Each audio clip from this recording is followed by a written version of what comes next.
stimuli which we get from our external sources or from our internal environment, these sensory information travel through the sensory tracts all the way up to the sensory area, which is called the primary sensory area, which is the post-central gyrus.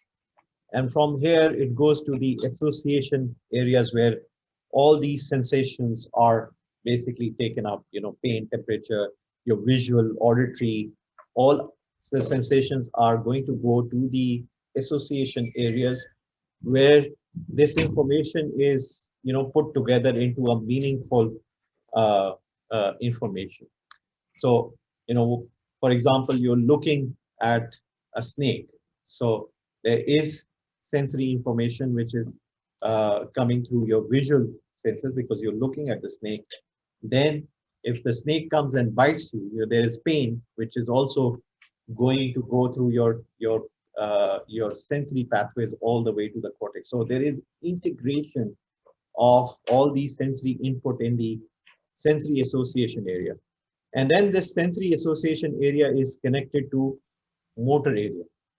So what happens is that then the motor plans are being developed once you have a painful stimulus, you want to run or whatever you want to do, there is a motor plan which needs to be made by the motor planning areas. And then it is going to be executed by the primary motor cortex, which is present in the pre-central cortex. So this is the area where you have the execution of the plan, which needs to be done mainly through corticospinal tracts.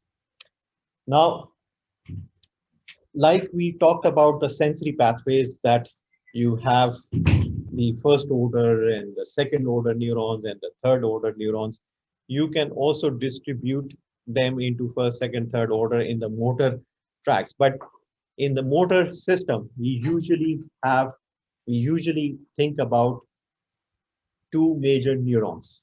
One is the upper motor neuron, which is arising from the cortex, which is the primary motor area. So from the motor cortex, the neuron which is coming in is the upper motor neuron. And then you have lower motor neurons, which are going from either anterior gray horn cells of the spinal cord to the skeletal muscle, or the lower motor neurons could be present in the brain stem, in the cranial nerve nuclei, which could be the lower motor for the muscles in the head and neck. So there is an upper motor neuron which is coming from the cortex. It would usually synapse with an interneuron, and then the interneuron is going to synapse with the lower motor neuron.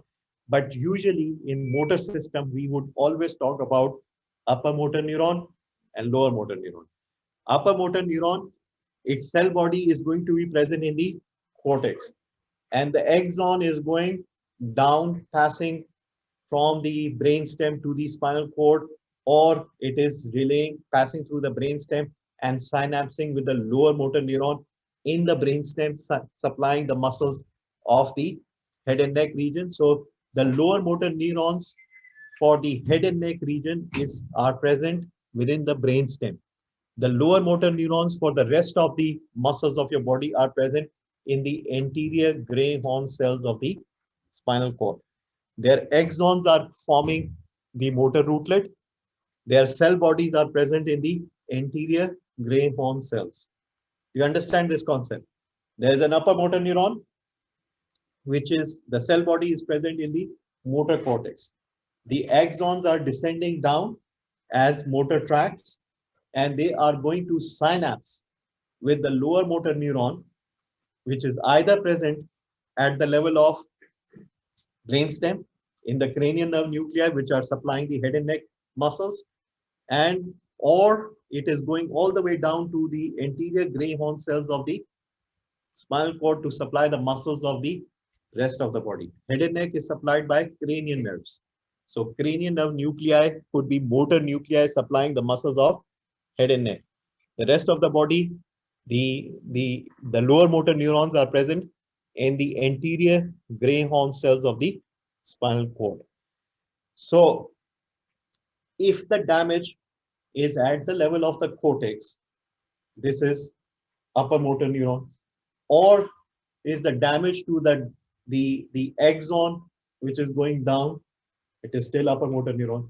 If it is damage to the lower motor neuron nucleus or the nerve itself, then it is a lower motor neuron type of paralysis. So you have been hearing about upper motor neuron and the lower motor neuron.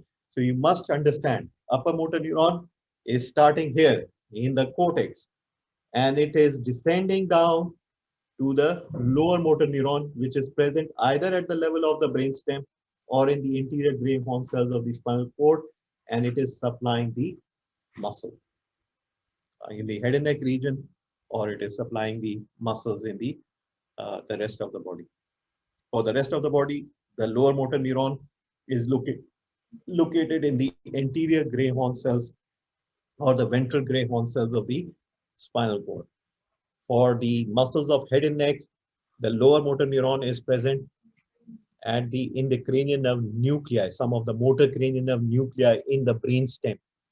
Okay, and if you have damage to either the cortical nucleus of the upper motor neuron or the axon, you have upper motor neuron lesion. If you have damage to the nucleus of the cranial nerve or the anterior gray horn cells or their nerve fibers, it is lower motor neuron type of injury. Okay, let's move forward. So there are two set of uh, motor fibers. We talked about the pyramidal pathway, which is the corticospinal, that is the primary pathway. And then you have subsidiary descending pathways, which are known as extrapyramidal system. So all the corticospinal, the lateral and anterior corticospinal are pyramidal pathways, and all the rest of the motor pathways or descending pathways are called extrapyramidal pathway.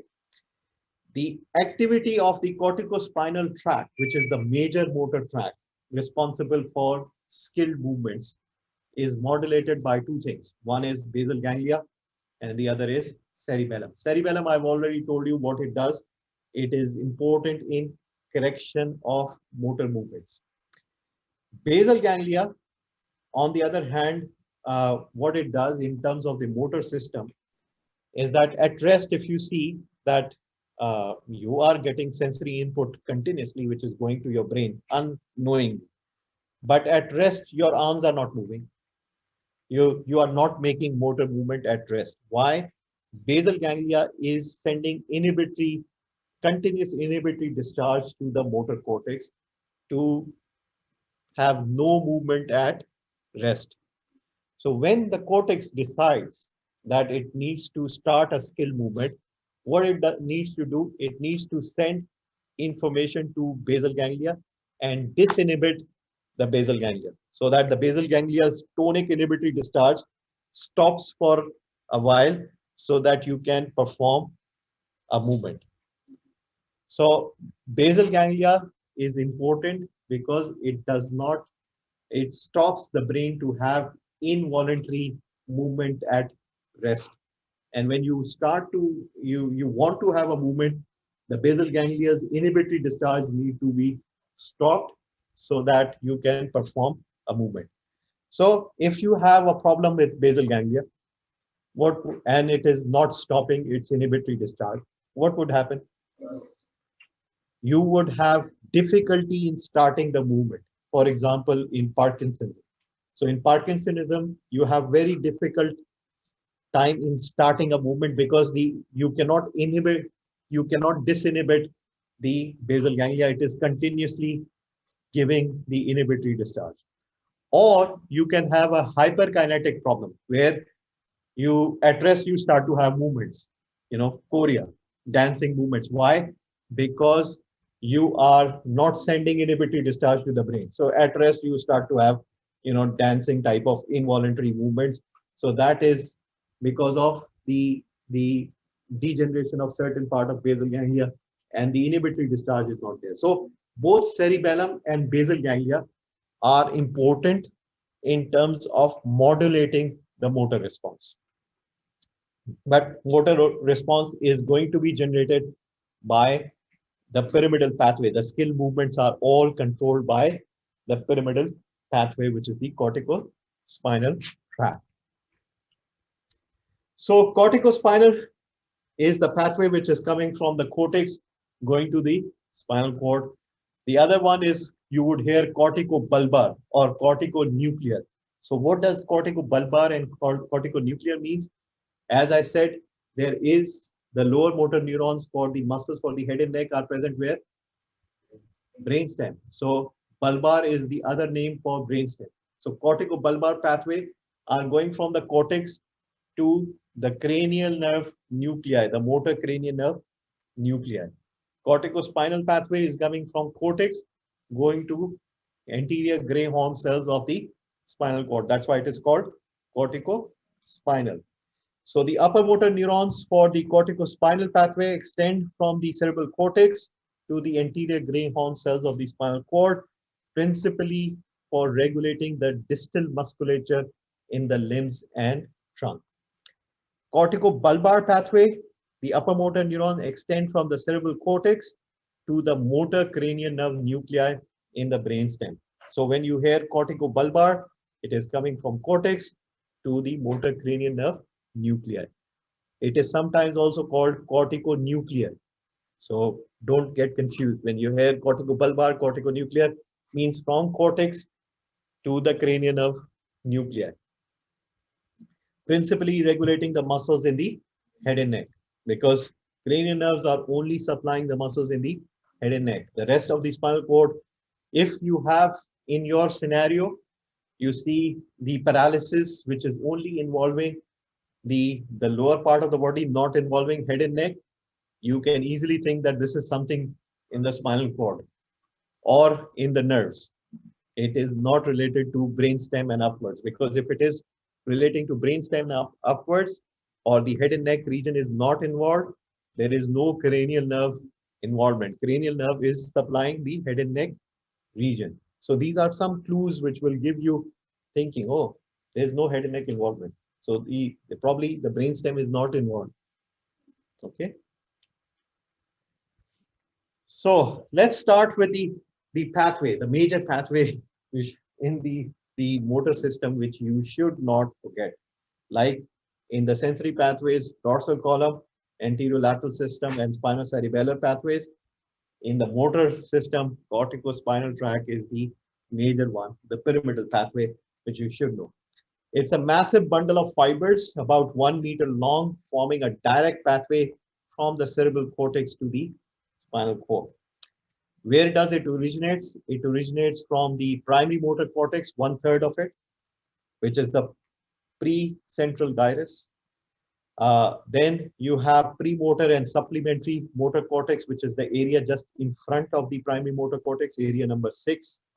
And then primary sensory area also, the postcentral gyrus also gives 1/3 of the fibers which are going to give rise to the corticospinal tract. Primarily concerned with regulating the distal limb muscles, important for precise, skilled, and learned movements, like the movements of your fingers and toes. So it is starting here in the 3 parts of it, 1/3 from precentral, 1/3 from the premotor area, and 1/3 from postcentral gyrus. It will pass through the internal capsule.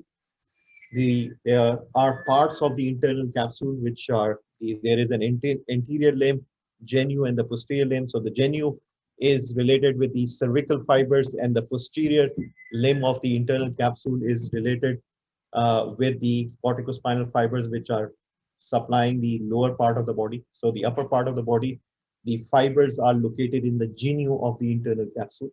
We'll show you in a minute what is the genu of the internal capsule. So once it has passed through the internal capsule, the fibers will pass through this part of the midbrain, which is the front part of the midbrain, and they are going to form peduncles there. And these peduncles are called cerebral peduncles, not cerebellar. They are called cerebral peduncles. So the middle piece of the the cerebral peduncles is through which the corticospinal tract is going to pass through the midbrain, and then it would reach the pons. In the pons, in the ventral portion, there are pontine nuclei.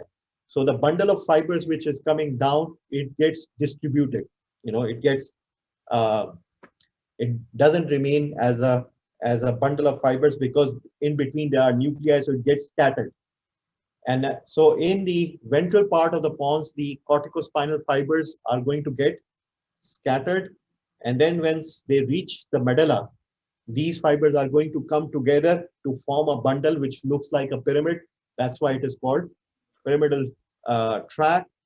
And as it goes down to the lower part of the medulla, at the junction of the medulla with the spinal cord, 85% of the fibers will cross the midline.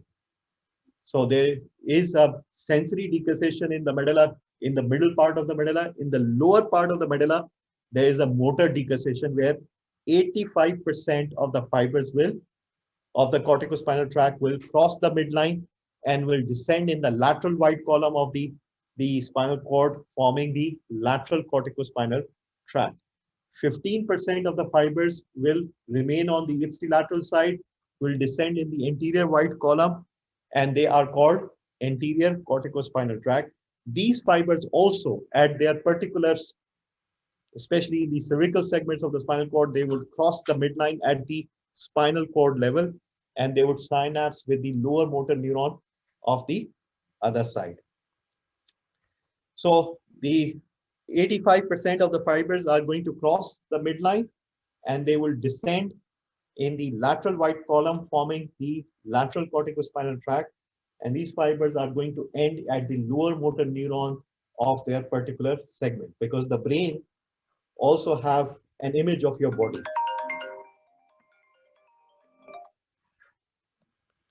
So the brain has an image of your body. So it is, on your cortex, you have the lower part of the body here represented, the upper part of the body, the lower part of the body represented here, and your upper part of the body represented here.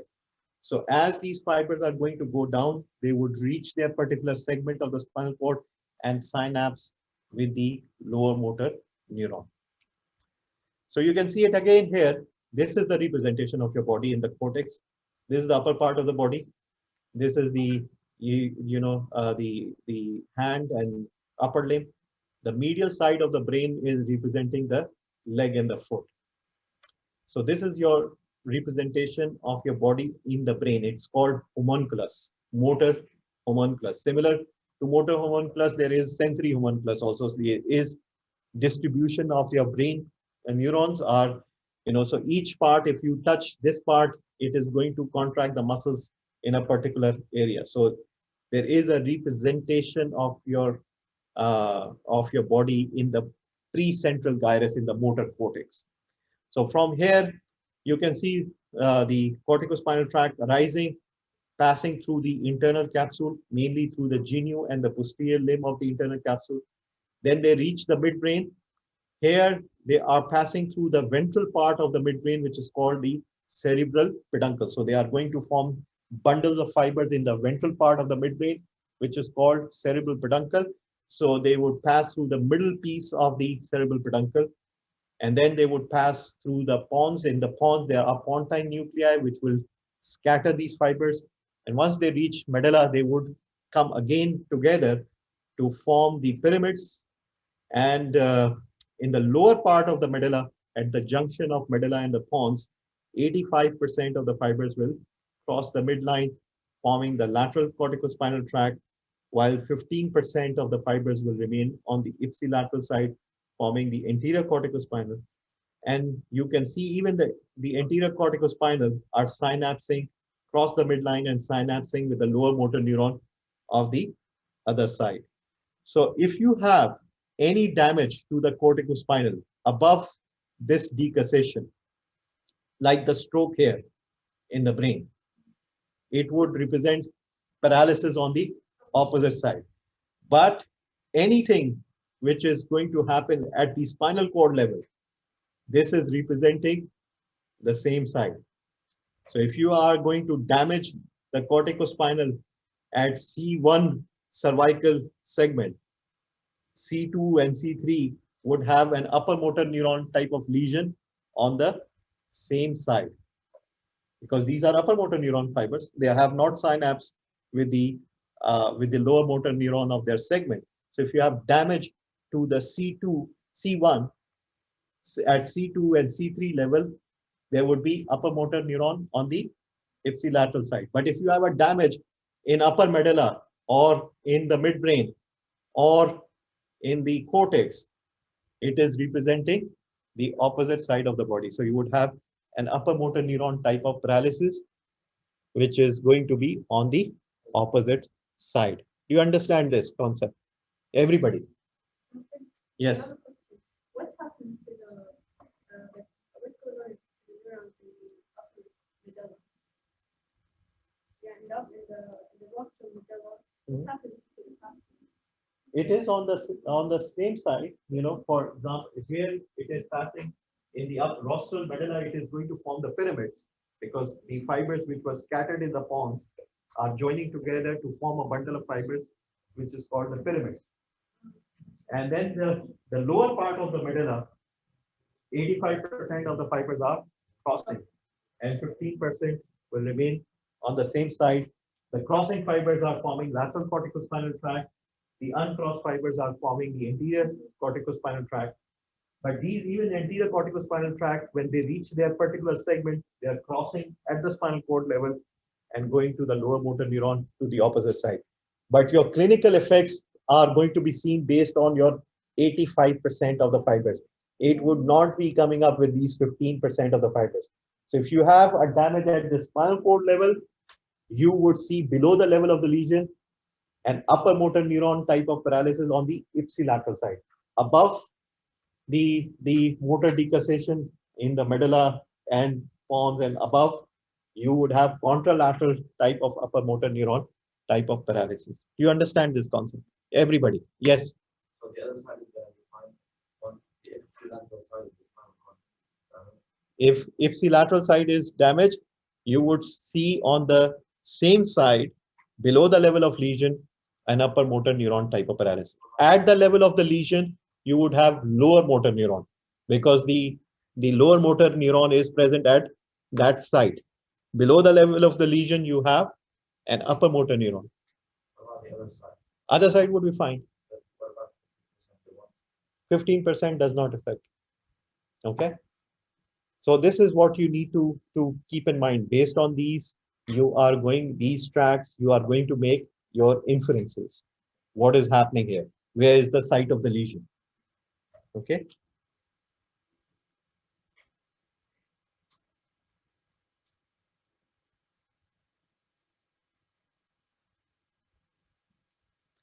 Now we are going to talk about some of the other accessory tracks, or the extra pyramidal tracks. The extra pyramidal tracks, one of them is the reticulospinal tract.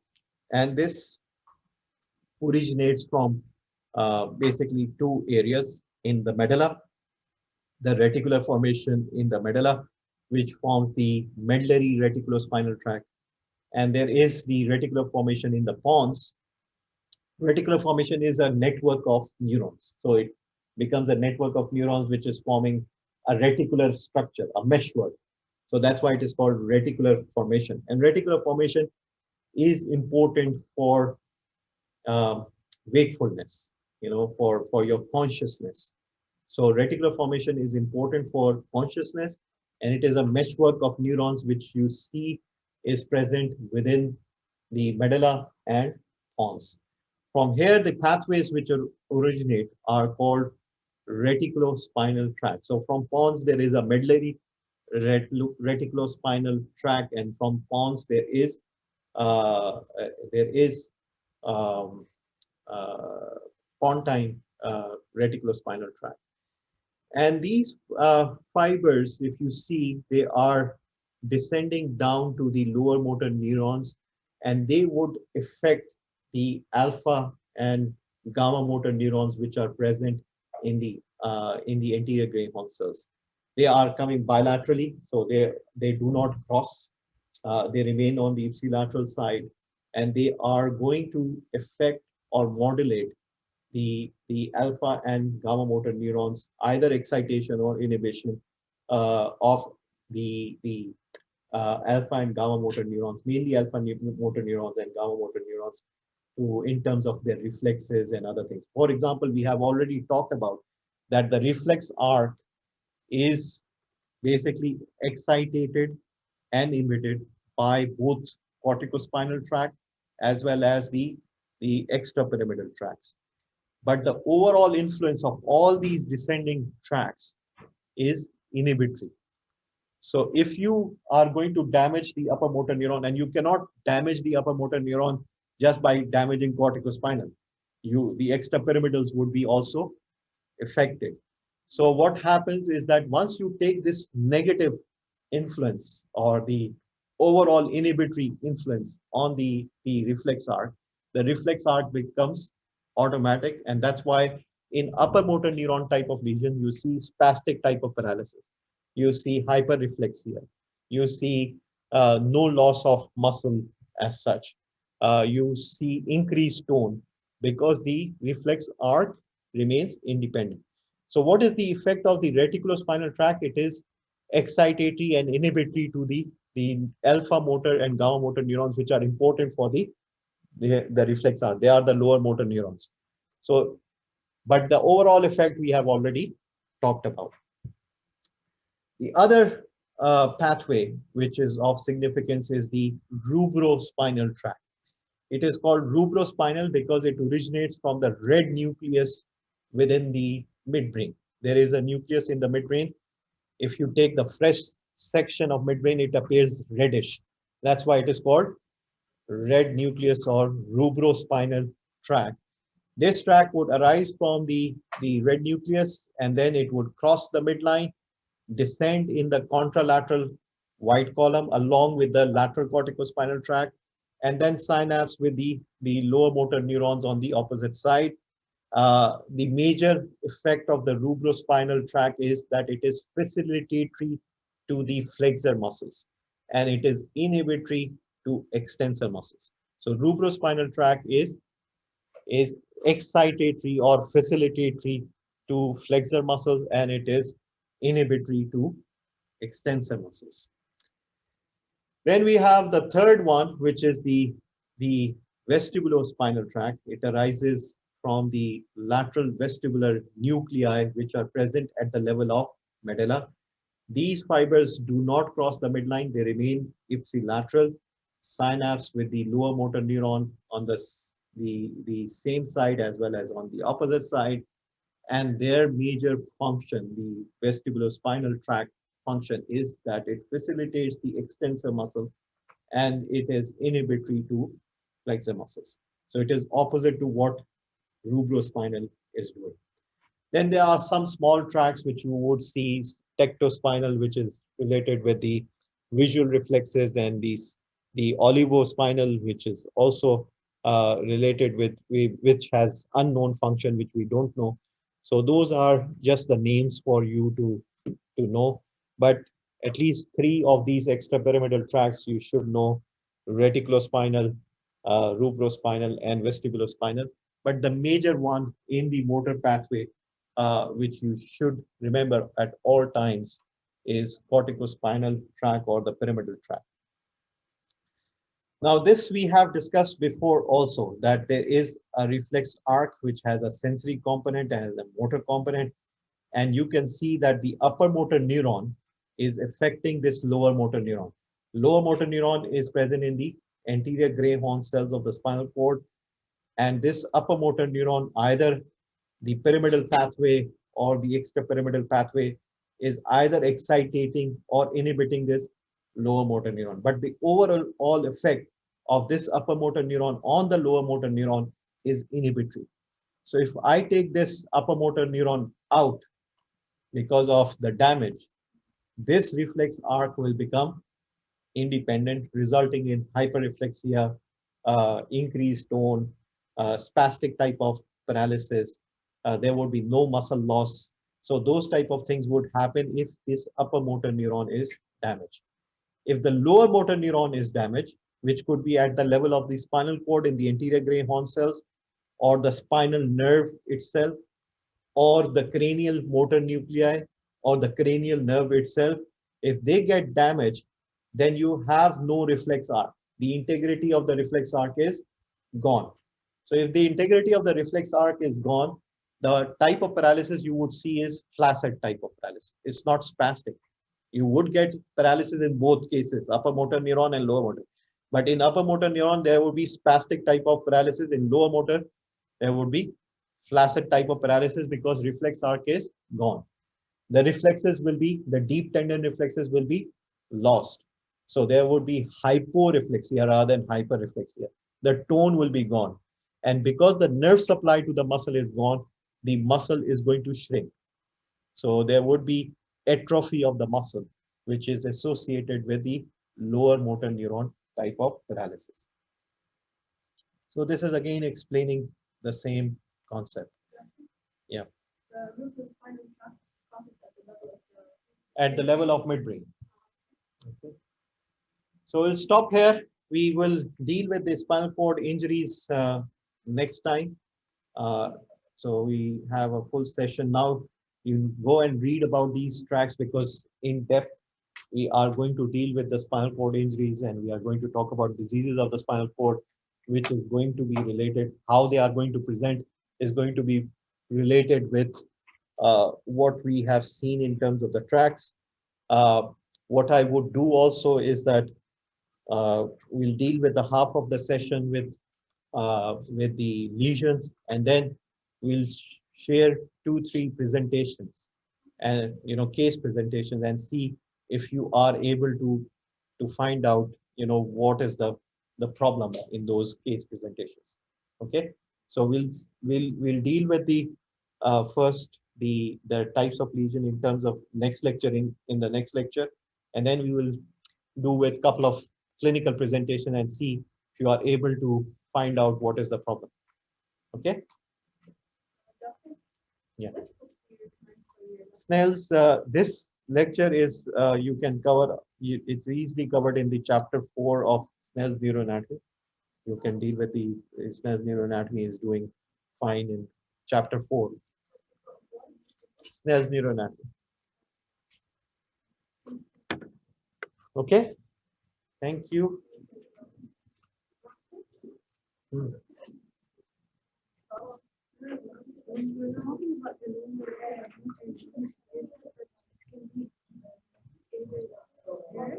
It could be the anterior gray horn cells of the spinal cord, spinal nerve itself, or the anterior rootlet of the spinal nerve.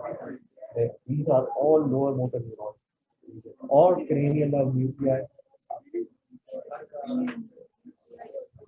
Head and neck. So head and neck also can have a lower motor neuron.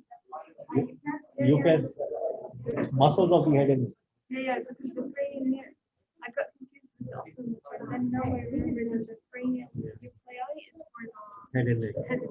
Muscles. Yeah.